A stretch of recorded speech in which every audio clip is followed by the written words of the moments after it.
Hey. Happy Wednesday. Let's chat for a minute, okay? Let's just set the record straight on a few things, okay?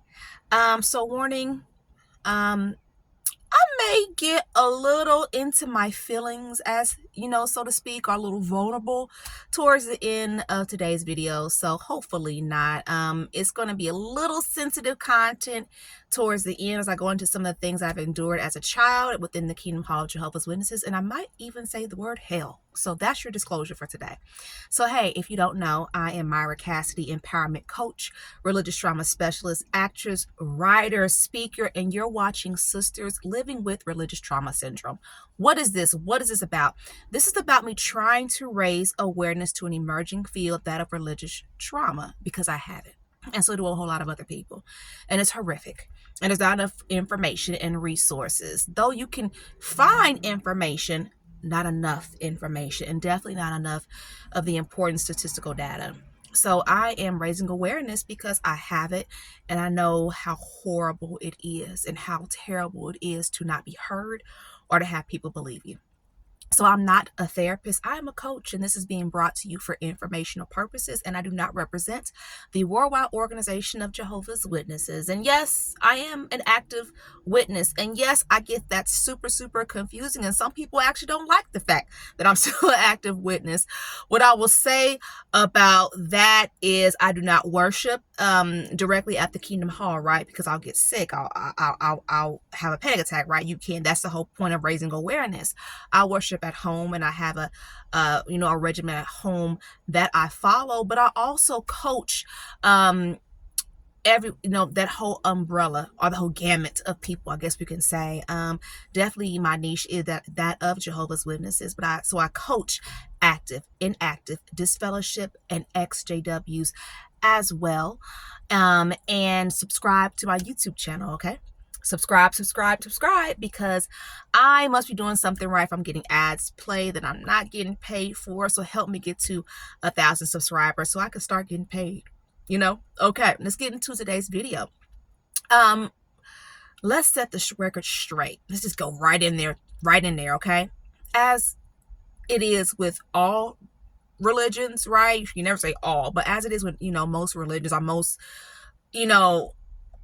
major religions, whatever, not everybody's who they claim to be, right? No, they're not. So not all Jehovah's Witnesses are Jehovah's Witnesses at all. Okay. And that's just the way it goes. That's just the way it is. Unfortunately, with religion, that is the look of religion. Unfortunately, you have people who just are not who they say they are, and they are lying, and they enjoy it. Okay. That is the evilness of it. That is the narcissism in it. Okay. So when we are sitting up here telling brothers, great talk, awesome talk, great illustration, we're feeding their supply. When we're telling them how, I like your outfit, I like your shoes, we're feeding their supply. And it's not just elders, right? It's the whole gamut, pioneers, publishers, whatever. That's the issue, right? Not all witnesses, not everyone who says they're one of Jehovah's Witnesses really is a witness. And a lot of them take pride and joy in psychologically abusing people and getting them not to go to the Kingdom Hall, knocking them out, and that makes them feel good, and it's so sick. And then you also have the component of the homies, right? The flying monkeys, right? Everybody who is going to fall for their falseness, right? Their illusion, and back that person up, right? And that's why when we talk about in the world of religious trauma, like I love the quote, it's like the hammer, right? The same hammer that's used to build somebody up, it's the same hammer that's used to destroy people. So yes, not only in the religion of Jehovah's Witnesses, but in, most religions, you're always going to have people who do great and do well and live great lives. That's great. That's wonderful. Okay. But I'm talking about the people who got hit by that hammer, who should have never got hit, like myself. What do we do? Right. And it's a lot of times because of it's religious trauma, right? It's because of what's going on inside the Kingdom Hall, inside family units, that's taking people out and away from worship. Okay. So I wanted to hit on that. Number 2, let's set the record straight. Why are there spies at Bethel? Like, why are there spies at Bethel? I think that's really an interesting concept, right? That there are spies at Bethel. Because one thing that I go through in the work that I do is you got to hear both sides, right? And sometimes you hear the other side, and the other side says things like, our insiders have said, our insiders told us, here's a leak this, here's a leak that. And you're going, wow, they really got spies at Bethel. Like, what they get? I mean, you gotta think about it. They must get paid a lot to do what they do. Cause they're not getting caught. No, they're not getting caught. And it makes you think, some people probably just been spies for decades, just chilling at Bethel, just doing their work, moving the boxes out, just grinning. Y'all have no idea. I'm telling all this that I see on a daily basis. It's really kind of an interesting concept because it's like so many people talk about, being robbed of their careers and not going to college, and you have people who give it up to spy. Okay, why? Okay. Number 3, on the same perspective of number 1 and the first thing that I was mentioning, right? Not all exJWs are like apostates.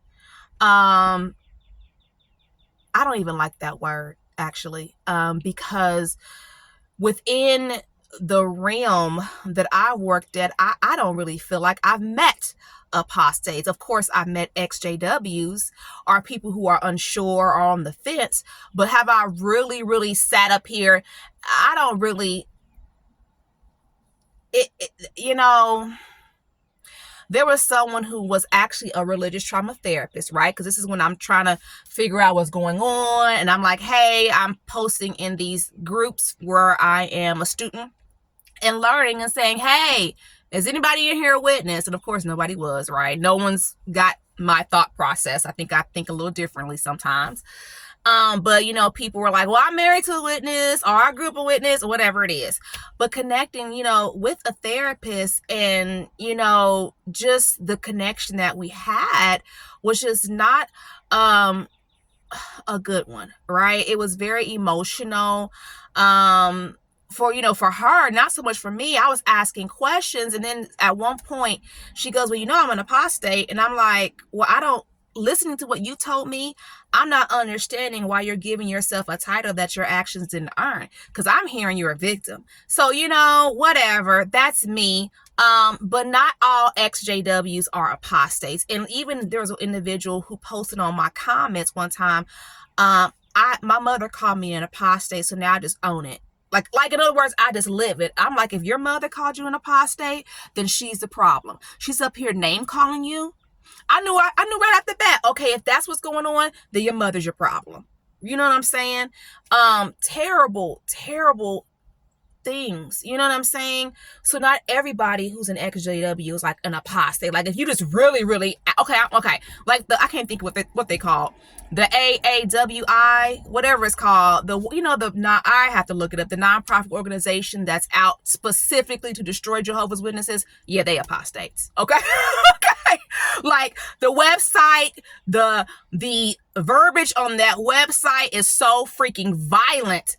It is just like, oh my God, this is violence. Like this is absolutely unhealthy. It is violent. It is hateful. Okay. Yeah, them apostates, right? So a lot of people, and that's another reason why the work I do is so important, because there's so many people who have just been like a piece of paper just taken and just thrown out. And it's like, you're not an apostate. You got, you know what I mean? Which is another reason why I coach people on all different parts of the spectrum, because I truly do get it. And my heart goes out to people who've been wrongly done, for sure. And when you see my interview that I'm getting ready to post pretty soon, you're going to see exactly what I'm talking about. Oh my goodness. You've got to hear this story. It is an amazing story of survival. I'm going to say all this closing out, to the community that I, grew up in. It's very, very deep, right? When you listen to my journey, you read my book, you see my play, you can see just how much started when I was very, very young that played into my behaviors. It played into the reason why I was disfellowshipped and how there was a lack of community support. And one thing that's not mentioned in my book or in my play, and at some point I think in my private my Skool community, Skool.com/MRTS community. I'll share more about it, but it's like, go down field service with a pedophile. No. There are people in my community, in my Kingdom Hall growing up who knew. You knew. You knew. I think about it so much. The elder who disfellowshipped me, you knew. Like when I got disfellowship, I got disfellowship without even a committee case. They were like, you disfellowship. You pregnant, you disfellowship. You know what I'm saying? I got called into the room. One elder, he was like, you disfellowship. I was like, don't I get a committee case? And to think about, that elder, like in all of this, right? It lives in you because it is traumatizing. It is frustrating. It is hurtful. But so many times I think about just how toxic it is, how it's like repeat people come back and cause injury. For me to be, a little girl and he's walking behind me at the Kingdom Hall mumbling, your family need to move. Your family need to move. I had no idea what he was even talking about. He's talking about the fact that he knows what's going on. So when I got of age, I really feel like somebody should have let me know. Should have sat down and spoken to me because too many people knew. Too many people knew. You know what I mean? And that causes so much anger, right? And it's justified anger, and it's got to be processed and got to be dealt with. So that's like super, super difficult, right? To know that. The same elder, first time I had a judicial committee case, the same one I'm talking about that disfellowshipped me. They asked me, what's wrong? Why? You're trying to understand the mindset of this little 15-year-old girl. And I told them I don't feel beautiful. Like, I don't feel like I'm beautiful. I get told all the time that there's something wrong with my skin color because I'm dark skinned. And here's the same one. Well, I don't know why you would feel that way. My wife is dark skinned. You know what I mean? And it's like, see, that just goes to tell you why, all these things that are happening now, the changing and disfellowshipping minors, but look at all the damage that's been done to so many people. So where are the resources for people to come back and speak and to get that trauma out of their bodies? Come on now. So that's one reason why I have my spaces, right? And I do what I do. So let me go ahead and go out with a couple of my spaces, okay? For those who still identify as one of Jehovah's Witnesses and you're sisters only, right? But you're starting to feel this, I don't know what's going on with my body feeling. You're kind of like, I don't know what's going on with my body. Or you've had events that absolutely are traumatic. Come on to my private Facebook group, okay? JW Sisters Living with Religious Trauma Syndrome. I hope to see you there. For other people, think about joining my Skool community, Skool.com/MRTS community. It is a safe place for people to deconstruct and reclaim. And that's where my interviews are going to go, where we really talk about some really deep things, okay? So I also coach. So if you're interested in coaching, definitely reach out to me. And all this information is in the comments below. Thank you so much for listening to me today. Protect yourself, protect your children, and heal correctly. See you Sunday. Thanks.